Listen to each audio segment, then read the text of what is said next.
ಈ ರತ್ನಗಳನ್ನ ಧರಿಸಿದ್ರೆ ಲಾಭ ಹಲವು. ಪ್ರತಿಯೊಬ್ಬ ವ್ಯಕ್ತಿಯ ಜಾತಕದಲ್ಲಿ ಕೆಲವು ಗ್ರಹಗಳು ದುರ್ಬಲ ಅಥವಾ ಅಶುಭ ಸ್ಥಾನದಲ್ಲಿರುತ್ತೆ. ಅಂತಹ ಪರಿಸ್ಥಿತಿಯಲ್ಲಿ ಜ್ಯೋತಿಷಿಗಳು ಅನೇಕ ಪರಿಹಾರಗಳನ್ನ ನೀಡ್ತಾರೆ ಮತ್ತು ರತ್ನದ ಕಲ್ಲುಗಳನ್ನ ಧರಿಸಲು ಸಲಹೆ ನೀಡ್ತಾರೆ. ರತ್ನದ ಕಲ್ಲುಗಳನ್ನ ಧರಿಸೋದ್ರಿಂದ ನಿಮ್ಮ ಅದೃಷ್ಟವೇ ಬದಲಾಗಿ ಬಿಡುತ್ತದೆ. ನೀಲಮಣಿಯನ್ನ ಬಹಳ ಚಿಂತನಶೀಲವಾಗಿ ಧರಿಸಬೇಕು, ಯಾಕಂದ್ರೆ ಇದರ ಪರಿಣಾಮ ಕೇವಲ 24 ಗಂಟೆಗಳಲ್ಲೇ ಕಾಣಲು ಸಾಧ್ಯ. ಮಕರ ಮತ್ತು ಕುಂಭ ರಾಶಿಯ ಜನರು ನೀಲಮಣಿಯನ್ನ ಧರಿಸಬಹುದು. ಈ ಎರಡು ರಾಶಿ ಚಕ್ರಗಳನ್ನ ಶನಿಯು ಆಳುತ್ತಾನೆ. ಅದೇ ಸಮಯದಲ್ಲಿ ನೀಲಮಣಿಯನ್ನ ಧರಿಸುವುದು ಒಬ್ಬ ವ್ಯಕ್ತಿಯನ್ನ ರೋಗಮುಕ್ತನನ್ನಾಗಿಸುತ್ತದೆ ಮತ್ತು ಅವನ ಬಾಕಿ ಇರುವ ಕೆಲಸವು ಪೂರ್ಣಗೊಳ್ಳಲು ಸಹಾಯಕ. ಗೌರವದ ಜೊತೆಗೆ ಖ್ಯಾತಿಯನ್ನು ಪಡೆಯಲು ಇದು ಸಹಕಾರಿಯಾಗಿದೆ. ವೈಡೂರ್ಯವನ್ನ ನೀಲಮಣಿಯ ರತ್ನ ಅಂತಲೂ ಕರೆಯಲಾಗುತ್ತೆ. ಜ್ಯೋತಿಷ್ಯದ ಪ್ರಕಾರ ಇದನ್ನ ಧರಿಸೋದ್ರಿಂದ ಯಾರಿಗೂ ಯಾವುದೇ ಹಾನಿ ಸಂಭವಿಸಿಲ್ಲ. ಅದಕ್ಕಾಗಿಯೇ ಇದನ್ನ ಯಾರು ಬೇಕಾದ್ರೂ ಧರಿಸಬಹುದು. ನಿಮ್ಮ ಗುರು ಬಲಹೀನನಾಗಿದ್ರೆ ಈ ರತ್ನವನ್ನ ಧರಿಸೋದ್ರಿಂದ ಅದು ಬಲವಾಗಿರುತ್ತದೆ.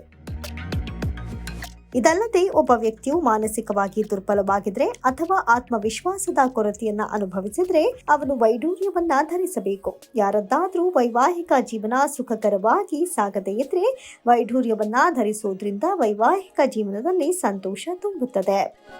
ಓಪಲ್ ಶುಕ್ರ ಗ್ರಹಕ್ಕೆ ತುಂಬಾ ಪ್ರಯೋಜನಕಾರಿ. ಇದನ್ನ ಧರಿಸೋದ್ರಿಂದ ಮನಸ್ಸು ಶಾಂತವಾಗಿರುತ್ತೆ ಮತ್ತು ಆರ್ಥಿಕ ಸ್ಥಿತಿಯು ಉತ್ತಮಗೊಳ್ಳುತ್ತದೆ.